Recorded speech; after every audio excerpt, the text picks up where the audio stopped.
Welcome to Once Upon a Coin, documenting the ongoing history of blockchain and cryptocurrency. And as always, I'm your storyteller, Jason Cassidy. I'm gonna level with you here right from the start. Today's story is probably the most important episode you're ever gonna watch in this entire series. It touches upon some of the most basic yet cherished principles that we enjoy as human beings. Freedoms. The freedom to transact with who we wish. The freedom of movement. The freedom to privacy, and a lot more rights that, frankly, many of us have taken for granted in recent years. Technology can be a wonderful thing, liberating us as a species. Technology can also be a terrible thing when used as a tool of brutal enforcement. We're about to find out what happens when governments, with all the power that they can exert, decide to officially get into the crypto game for themselves. This is the story of Central Bank Digital Currencies. Sun cast a shadow,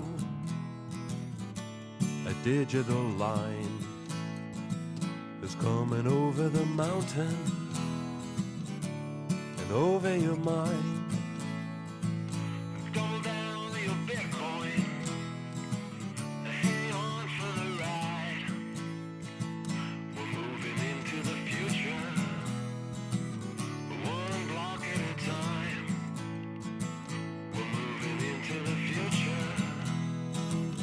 One block at a time.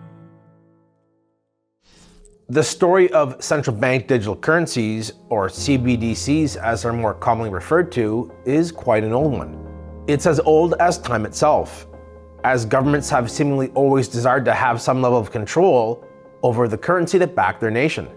What has taken the role of money has evolved over the centuries. Whether it was stones, tally sticks, or some ink printed on a piece of paper, humans have always created a way of engaging in commerce. And with each currency came some form of governance behind it. And this often led to some conflicts as eventually people felt they were getting a raw deal. Whether it was oppressive taxation, capital controls, or the value of money being reduced through the inflation of the currency itself, history is rife with discord around these topics. In the present era, we are currently going through a transition.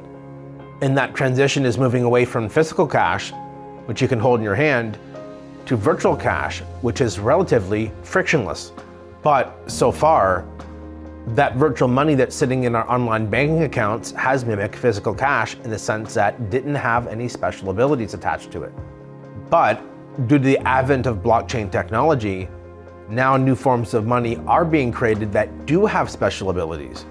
And with a non-trivial amount of people around the world having heard about at least Bitcoin by now, the concept of cryptocurrencies is slowly becoming part of our new normal. So it was only a matter of time before governments around the planet took their national currencies and wanted to give them a cryptographic makeover. This is the essence of central bank digital currencies. Taking a nation's existing digital currency, be it the dollar, the yen, the yuan, the ruble, and upgrading it via blockchain tech. Central banks have been issuing digital currency for a while now, but so far that money hasn't been programmable. Programmable money gives the true owner of that currency a heck of a lot of control over those who use it.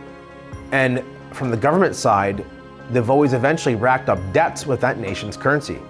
When the cost to service that debt became too much and economic conditions worsened because of this, the end result was always the same: enforcing capital controls, as they have every time in the past. The difference this time is that we now have crypto in the picture.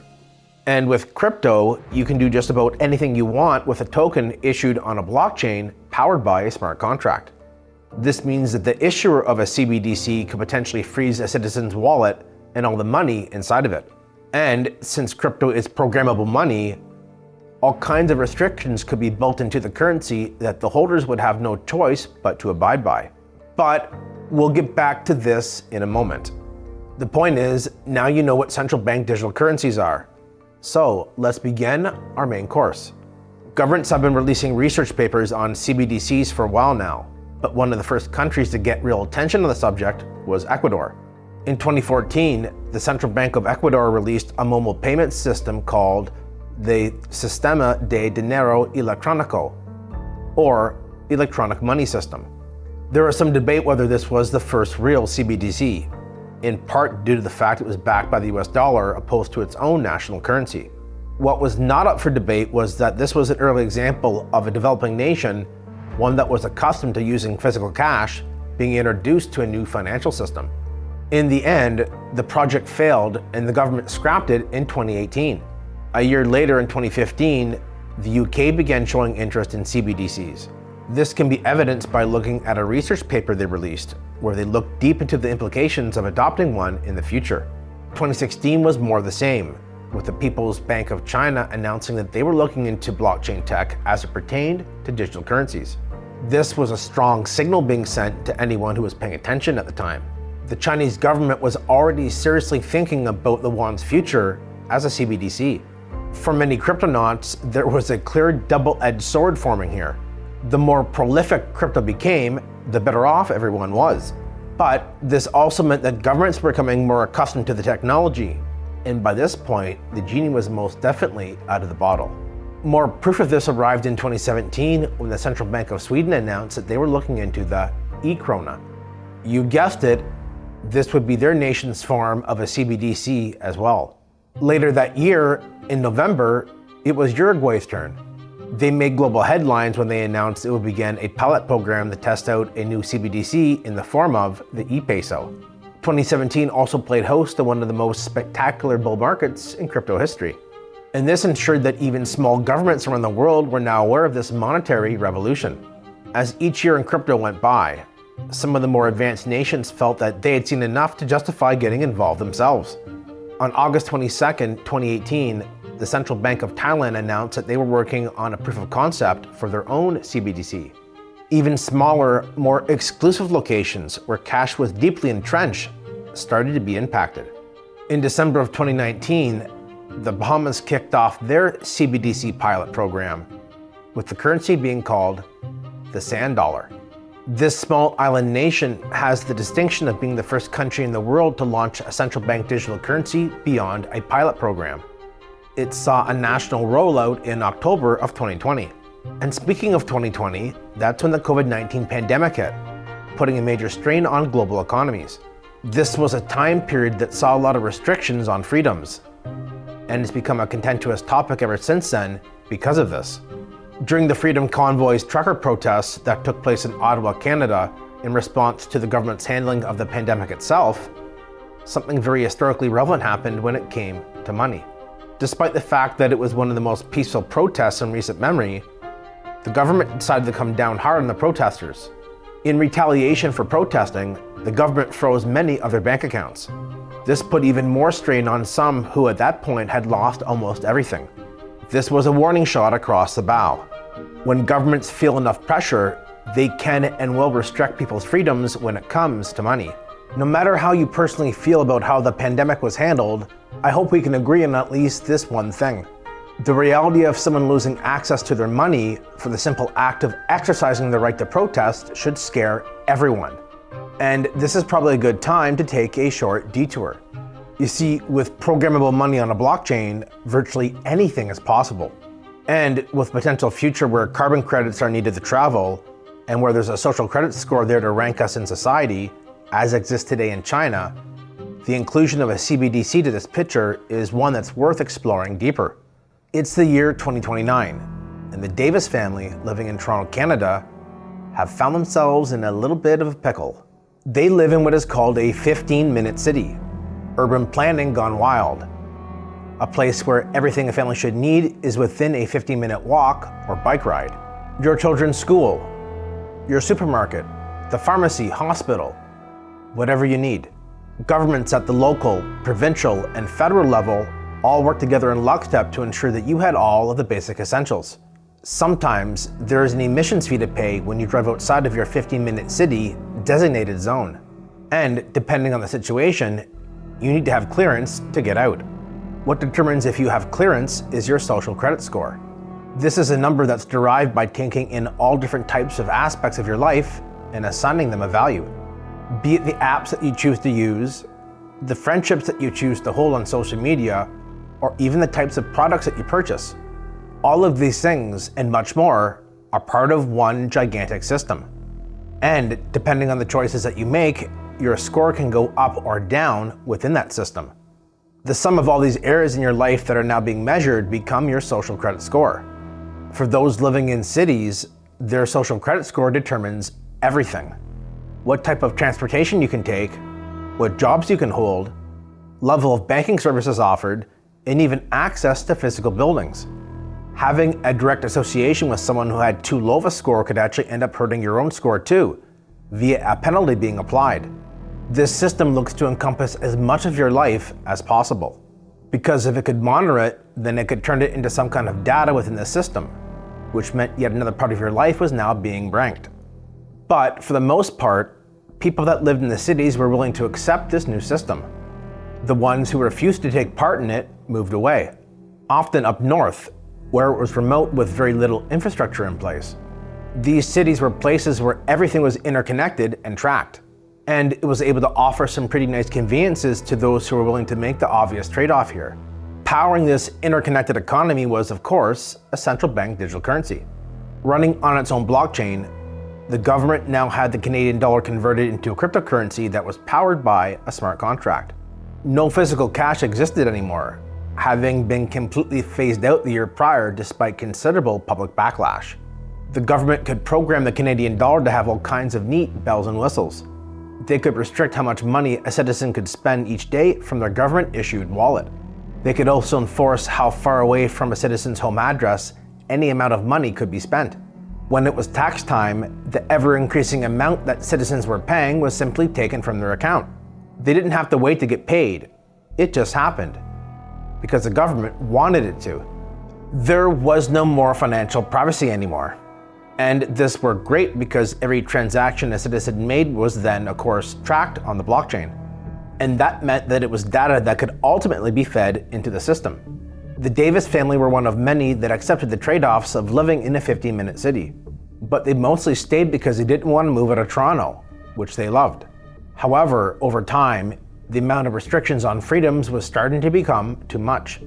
Parents Ben and Lisa had 2 children, Mark, who was 14, and Devin, who was 11. Ben and Lisa appreciated the ability to restrict what types of products Mark and Devin could buy with their allowance. And of course, their allowance came in the form of the Canadian dollar, like you'd expect.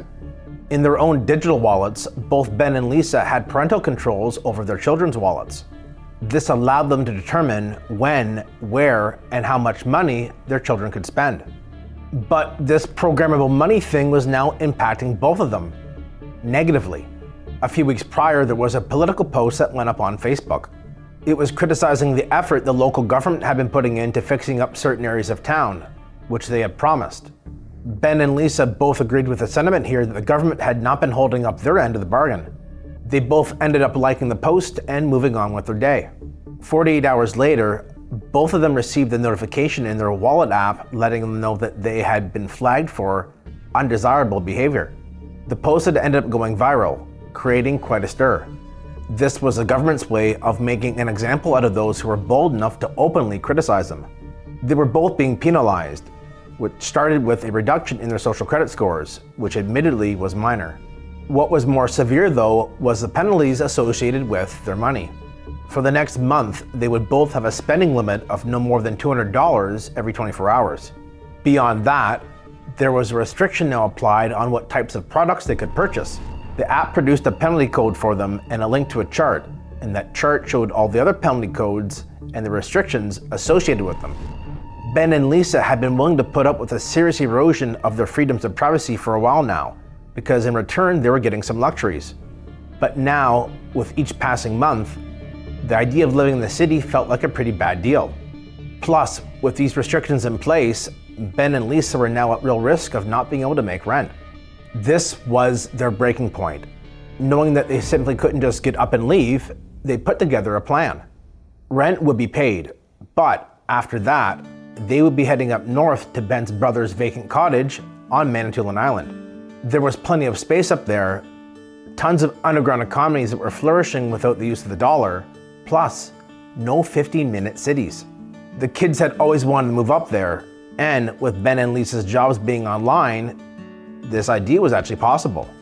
They could stay at the cottage for a few months if needed, until they found a rental up there to call home. Because they wanted to leave town right away but hadn't given their 2 months notice to their landlord, they paid 1 month's rent and gave up their security deposit. Being able to pull this off felt great, but it hadn't left very much money in their wallets. They did have some investments if they absolutely had to sell, but those too were now restricted, so it didn't really matter in the end. Finally, the day had arrived when it was time to leave. After packing up everything that mattered, they got in the car and sped off to the local grocery store. Being as frugal as possible, only the most essential items were purchased. This would ensure that they had enough money left to pay for gas costs, as they had an 8-hour drive ahead of them. As they approached one of the designated exits of their 15-minute city, a feeling of tension rushed over Ben and Lisa. They had never been in this position before, being heavily punished by the system. What if they no longer had clearance to leave? As they drove up, Ben held his breath and Lisa closed her eyes. A few seconds later, and they both burst into a nervous laughter. They had just successfully cleared the only hurdle they'd have to deal with. Having left town with a full tank of gas, the family had been on the road for about 4 hours before the vehicle was almost running on empty. They pulled into the first gas station they saw, getting out of the car and walking over to each other with big smiles on their faces. There was a sense of adventure in the air, and more importantly, they were taking the first steps towards liberating themselves. Ben's family, along with many of his friends, had moved north years ago when the 15-minute cities and CBDCs first started rolling out. They just weren't the type that was ever going to accept that, at least not without a fight. To Ben, Lisa, and even the children, living up north meant freedom.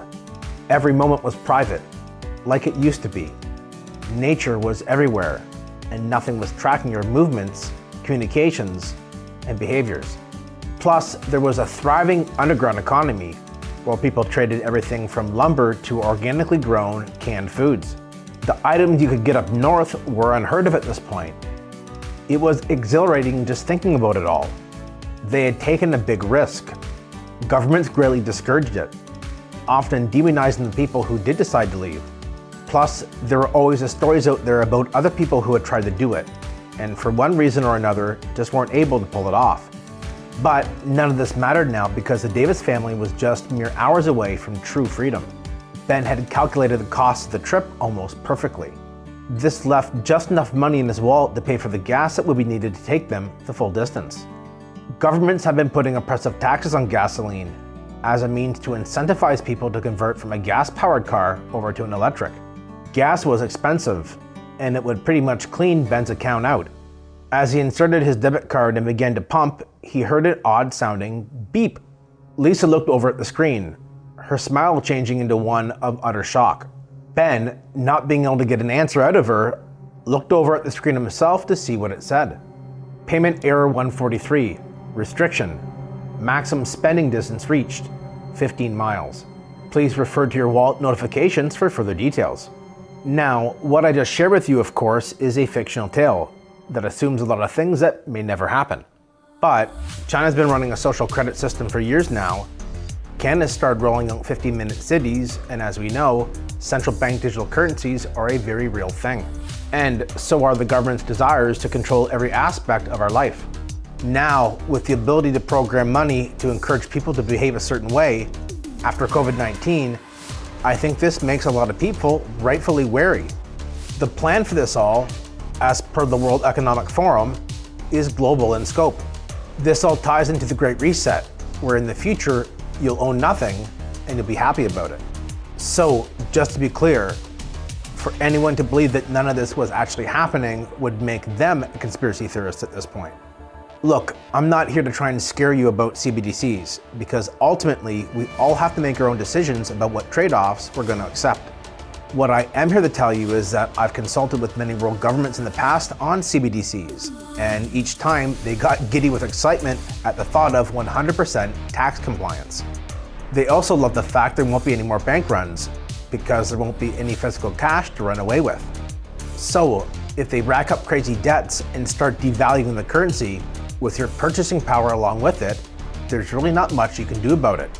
In the end, it's all going to come down to control.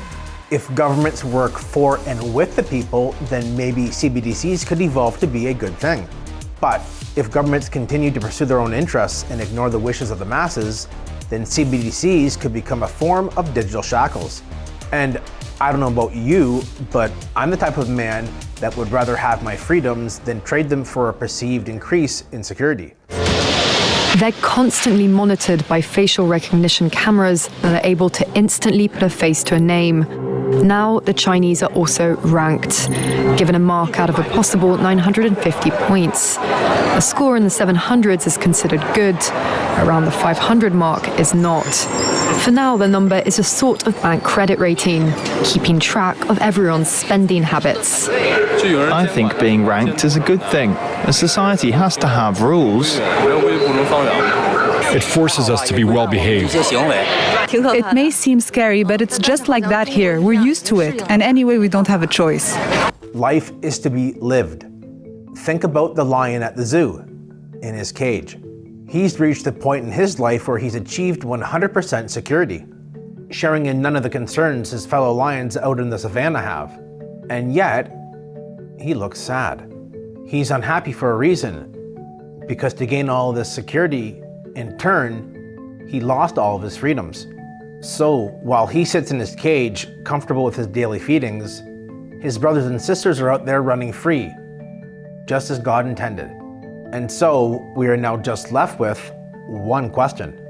When the time comes, and trust me, it's coming, what are you gonna decide? For humanity's sake, I pray that collectively, we all choose right. I hope you enjoyed today's stroll down memory lane. Until next time, have fun and enjoy life, my friends. I'll be back soon with another incredible story to tell you.